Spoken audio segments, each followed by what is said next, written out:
Good morning, church.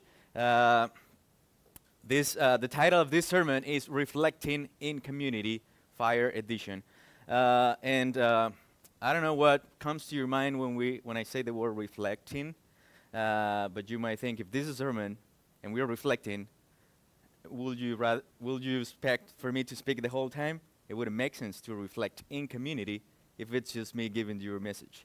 So let's have a different dynamic for this sermon, and maybe it's my youth minister spirit following me. But we're going to try to do something different.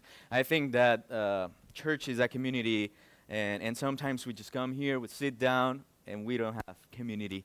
But at least this morning we're going to have some conversations and reflect about what's going on in life these days. Nest, go Nest. 10 years ago, I was in my hometown. I used to live in Bogota, and I was in my hometown visiting family for the holidays. It was January 5th. So it was, we went to my hometown. We spent the holidays over there, and then we got a call. My uncle got a call. I used to work with my uncle in a fireworks company. And my uncle got a call, and he was one of the employees.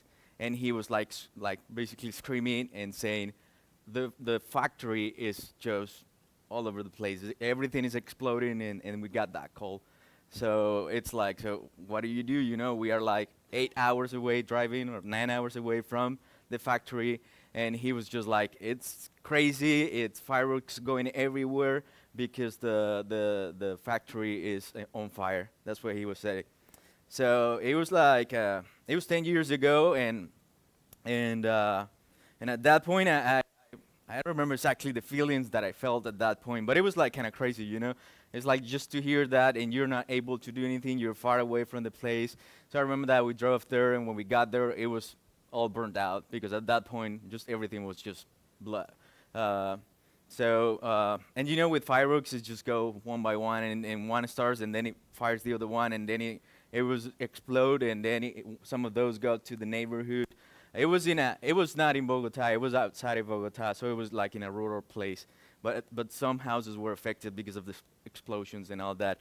But when you see something, then you go to the same place and it's all out. It's like it gives you like a different perspective. It changed the way you see life and the things that you have, material things and the things that you have. So we are in the middle of fires. I checked the app and it's 52 this morning. So probably 48 this yesterday, as David said, and it's 52 this morning for the Pacific Palisades, and it's 80, I think so, for the Eaton fire. So, but still going on, and it's been like 2 weeks going on. So I want us to see some of the pictures that probably you have been seeing during the over the past 2 weeks, and I want you to reflect on that. The question that I want you to have in mind is, what comes to mind when you see these images? So just click. Just click. That's Pacific Palisades fire. Just click.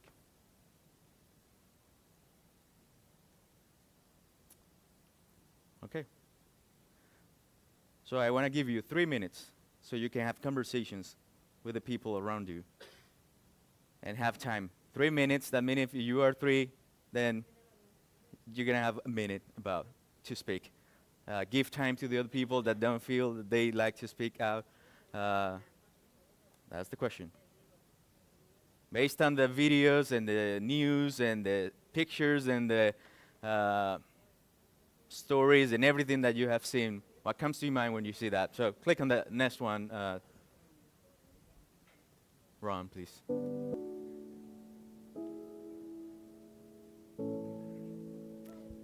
I told DJ at church where people are talking to each other during service. That's so weird. You know, it doesn't make sense. So I think whatever comes to your mind is valid, you know, because it's the way you reflect, and it's the way you react to different situations. And because of your past experiences in life, you may react in certain way. So all of whatever thoughts you may have and reactions you may have, I think they are all valid. I'm just going to give some of the things that came to my mind when I saw some of those pictures. And the first thing that came to my mind is life. I was thinking about life, because when you see something and then it's gone, I don't know. I start reflecting about life. What is life? Or what are we focusing on? What are we paying attention to? What are my effort putting onto? So then I found Matthew chapter 6, verse 19 and 20, and then verse 25. And it says, don't store up treasures here on earth, where moths eat them and rust destroys them, and where thieves break in and steal. Store your treasures in heaven. Then verse 25. That is why I tell you not to worry about everyday life, whether you have enough food and drink or enough clothes to wear. Isn't life more than food and your body more than clothing? And that's the next question that I want you to reflect. It was not my question. It was Jesus' question. Jesus said, isn't life more than food and your body more than clothing? And this is in the context of the situations that are going on. Fires, destruction, people are being affected by those things. People are homeless. A lot of people are homeless at this point. So in the context of that, I'm going to give you another 3 minutes so you can reflect in community about this question. Isn't life more than food, clothes, and your body more than clothing?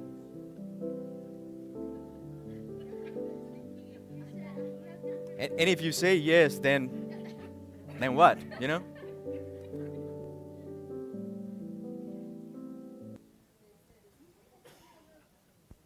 One of the go to the last slide. One of the things that I thought about these verses are, and how much time are we spending storing up treasures here on earth? That was basically the question. How much effort and energy and time and like part of who I am, and my identity with God as well, how much am I putting onto that? And how is that in relation to the time that I'm spending storing up treasures in heaven? If that is at some point something that I'm doing. I was thinking about that idea of because when you see those pictures, Pacific Palisades is pretty wealthy area, So it was even if it was in a regular neighborhood, this was still a lot of money.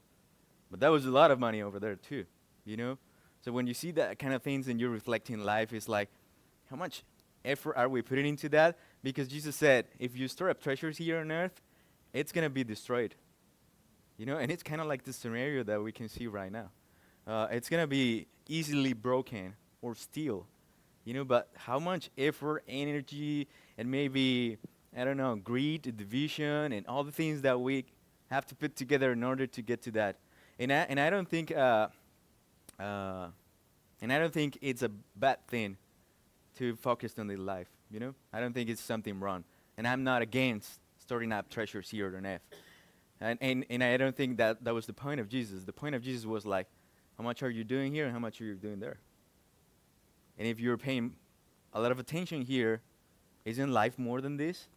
And then the verses later is I can provide that for you. If I do for the birds, if I do for the lilies, I can do it for you too, But how much time and effort and energy are we putting into that? And we're sometimes forgetting what's more important and what's going to be everlasting, which are the things that we store up in heaven. Life is more than that, Jesus said. And I was thinking about that, I was thinking about those kind of things and how one of the questions that we may ask when we see these kind of pictures is how am I going to store up treasures in heaven? How is that even work? How do you do that? Because when you store up treasures here on earth, it's easy. You buy something, you put it here. That's it.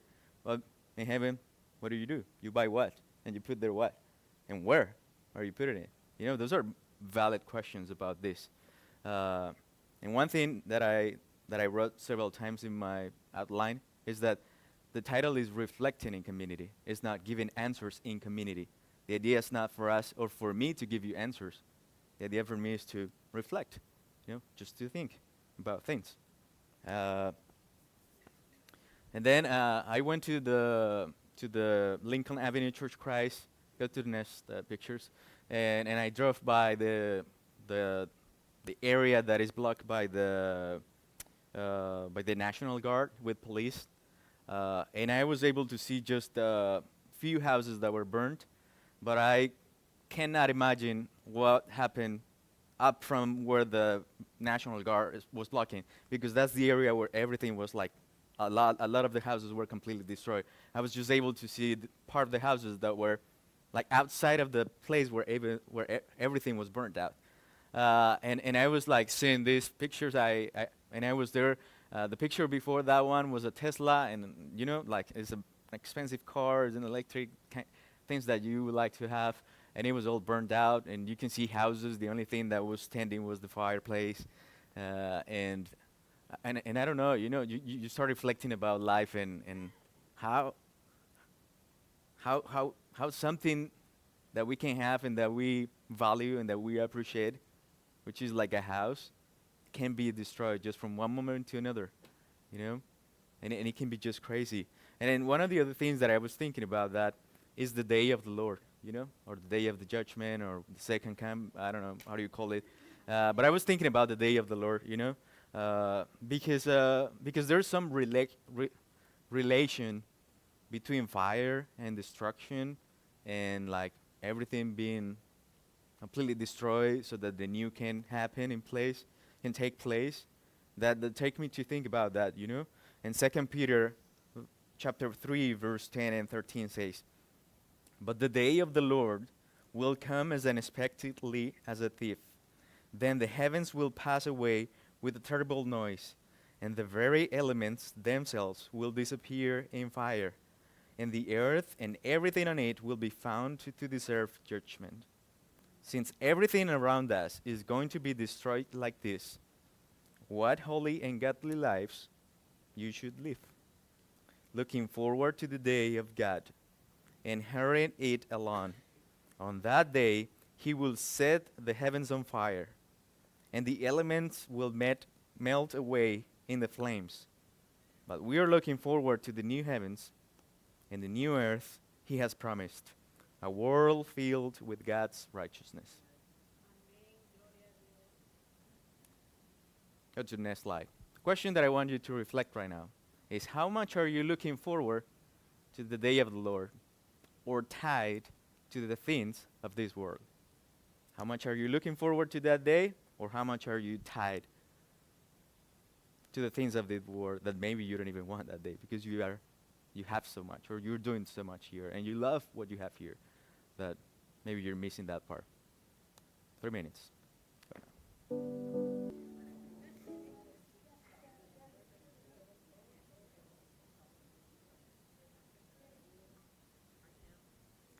So one of the things that I thought about these verses is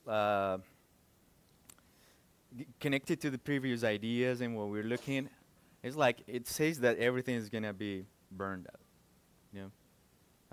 We don't know if that's like literally, metaphorically. It doesn't matter. There's some kind of fire destruction that is gonna happen. It's gonna take place in some kind of sense. It doesn't have to be exactly like a fire.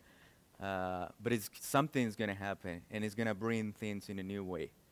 We don't know where it's going to happen. We don't know when it's going to happen. It's going to be unexpected. And that was one of the things, that sometimes I'm so worried about this life, ignoring that can just happen at any time, And actually the other verses is like, there were probably some people that were saying like, that's not going to happen, You said that it was going to happen really soon, and it hasn't happened. And now we are here 2,000 years later, and we're probably less worried than them, because they were close to the time where Jesus was, and we're not. So we're like, it may take another 2,000 years. I don't even know. And what if I get so distracted and focused on heaven that maybe if He doesn't come, then what am I going to do? How am I going to live? But those things are real and are going to happen and are needed to happen. And I was thinking, well, you see these pictures, I was thinking also that maybe we are taking care, we are taking care of this life, and I don't think it's bad. I think it's really good. I think it's really important for you to take care of your life, of your family, of your business, of your future, of your retirement. I think all of that is important. I've been actually spending a lot of time doing that recently. And I think all of that is important. But are we ignoring the future that is going to happen? Are we not taking care, or are we not like even caring about that that's going to happen? Do we have that just in our past, or where is that in our place? And that was one of the reflections that I wanted to have with this verse. Verse 11 says, since everything around us is going to be destroyed like this, what holy and godly lives you should live? And that is a good question, because sometimes we are so blended in the world that we don't even have a distinction between who's the world and who's Christian, who is a follower of Jesus and who is doing that, because we are all doing the same pretty much, you know? But since everything is going to be destroyed, what holy and godly lives you should live. And I think we're missing, that was what I thought. And that's one of the reflections that I think we should have. How am I living right now? And how is that reflecting to other people, so that other people may see also that Jesus is coming, that is going to happen, and that there is grace and mercy available. But how much are we living those godly and holy lives so that we reflect that to the other people? How much are being light for the communities? How much are we doing for the communities? The other thing that I thought about this, and when we saw these kind of pictures, is about the idea of loving people, you know? In Matthew 25, verse 31 through 45, it's a long passage, but I think it's important for us to read. It says, but when the Son of Man comes in his glory, and all the angels with him, then he will sit upon his glorious throne. All the nations will be gathered in his presence, and he will separate the people as a shepherd separates the sheep from the goats.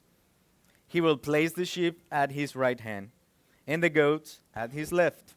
Then the king will say to those in his right, come, you who are blessed by my Father, inherit the kingdom prepared for you from the creation of the world. For I was hungry, and you fed me. I was thirsty, and you gave me a drink. I was a stranger, and you invited me to your home. I was naked, and you gave me clothing. I was sick, and you cared for me. I was in prison, and you visited me. Then these righteous ones will reply, Lord, when did we ever see you hungry and feed you, or thirsty and give you something to drink? Or a stranger and show you hospitality, or naked and give you clothing? When did we ever see you sick or in prison and visit you? And then the king will say, I tell you the truth. When you did it to one of the least of these, my brothers and sisters, you were doing it to me. Verse 41. Then the king will turn to those on the left and say, away with you, you cursed ones, into eternal fire, prepare for the devil and his demons. For I was hungry, and you didn't feed me. I was thirsty, and you didn't give me a drink. I was a stranger, and you didn't invite me into your home. I was naked, and you didn't give me clothing. I was sick and in prison, and you didn't visit me. Then they will reply, Lord, when did we ever see you hungry or thirsty, or a stranger, or naked, or sick, or in prison, and not help you? And he will answer, I tell you the truth.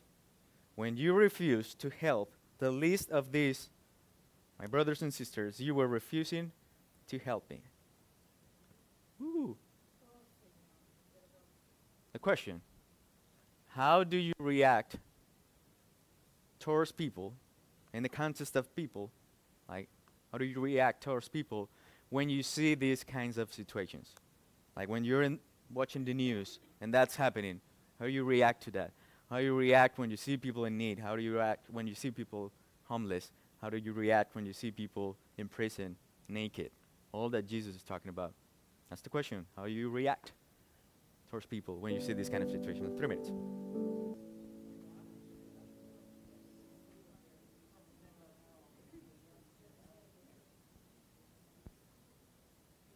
And the king will say, I tell you the truth, when you did it to one of these, least of these, my brothers and sisters, you were doing it to me.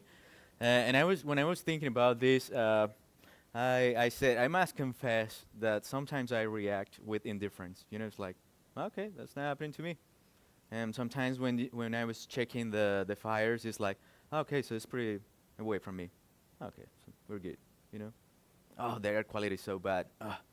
It's just because of the fire, Oh, they have a lot of money. They can come back, from that. Yeah. Sometimes I react like that. Sometimes it's like my judgment towards people when they are hungry. Like, well, it's your consequence. The consequence of your actions. You have the same opportunities that everybody has. Like kind of that. Go and work. Everybody says like now hiring. Why are you not working? Sometimes I react that way. Sometimes I don't want to see people that are in need because I don't want to help. I'm too busy probably focusing on things the treasures that I'm storing up here on earth. I don't have time to go and deal with people that are in need.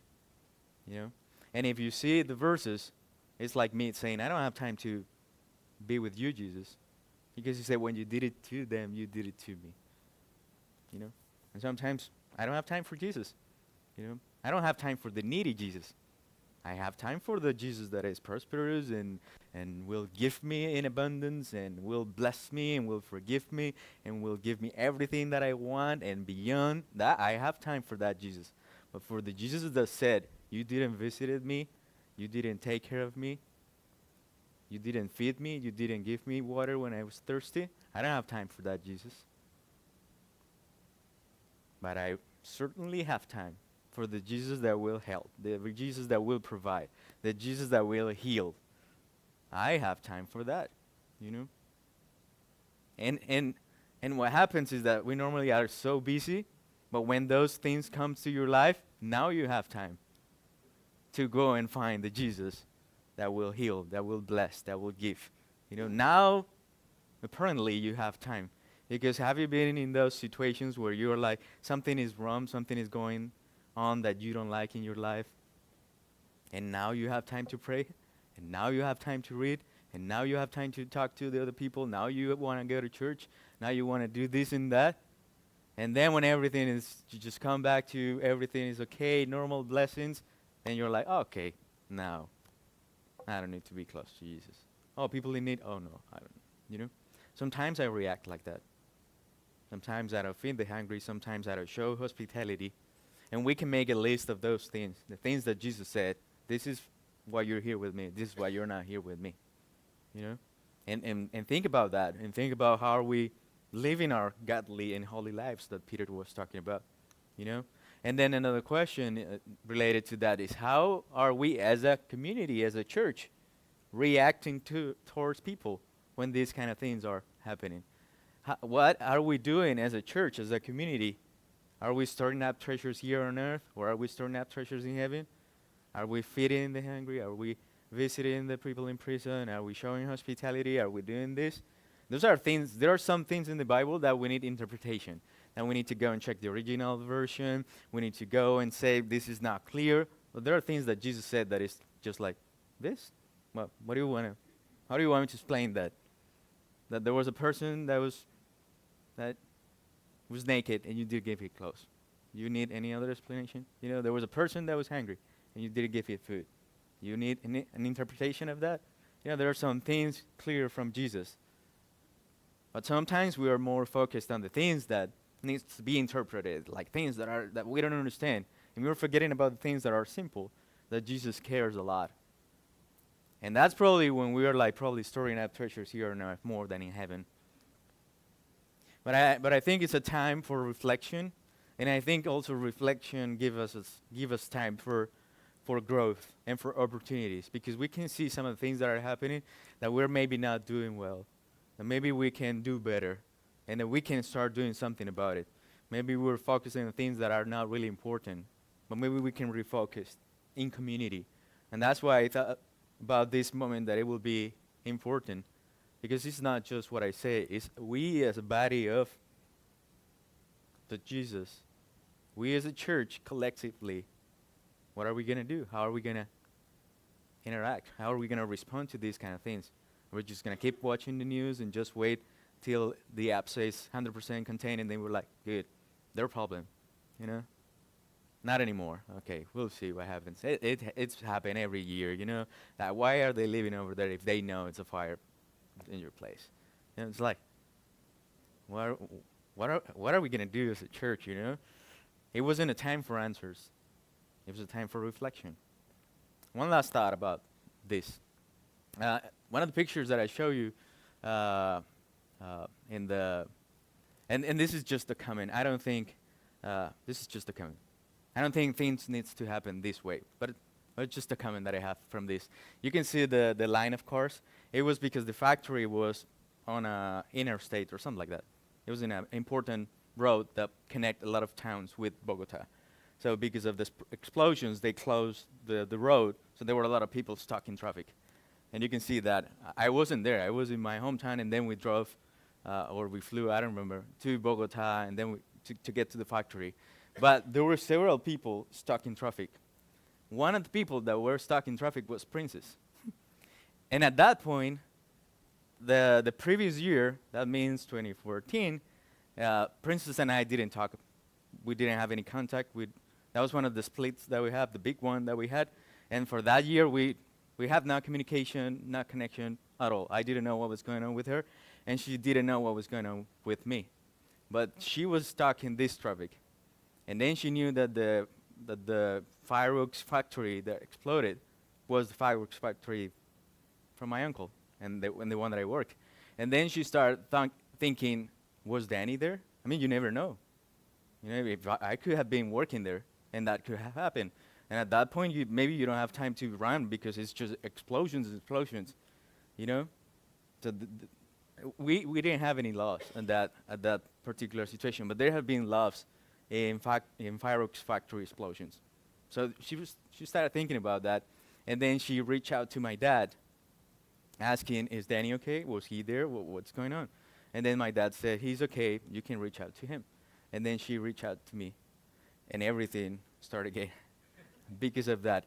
I don't think that explosions needs to happen in order for us to do something, in order for us to react towards people. I don't think that needs to happen. But sometimes when those things happen, it's an opportunity for us to say, okay, what am I doing? You know? What's important for me? What am I supposed to be doing? What am I missing? Am I not talking to my relatives enough? Am I not taking care of my people? Am I not doing this enough? I don't think it needs to happen. I'm just making that clear because I don't want it to sound that, oh yeah, that needed to happen so that we can reflect. I don't think that needed to happen. You know, but sometimes things happened, and it's an opportunity for us to reflect and to do something about it. You know, that was an opportunity for us to reconnect. And it was beautiful when it happened. Because she reached out to me, and then we started. And then she went with me to a ear thing because of something that happened in the explosion or something like that. And then and that day was like nothing has happened in the past year. It was beautiful. We just went together. We loved one another. Something like that. And everything just started out from that moment. But sometimes things happen. And it's a calling for us to change and to do something. And I think most of the times is a call for us to love him and to love people in a better way. God bless you.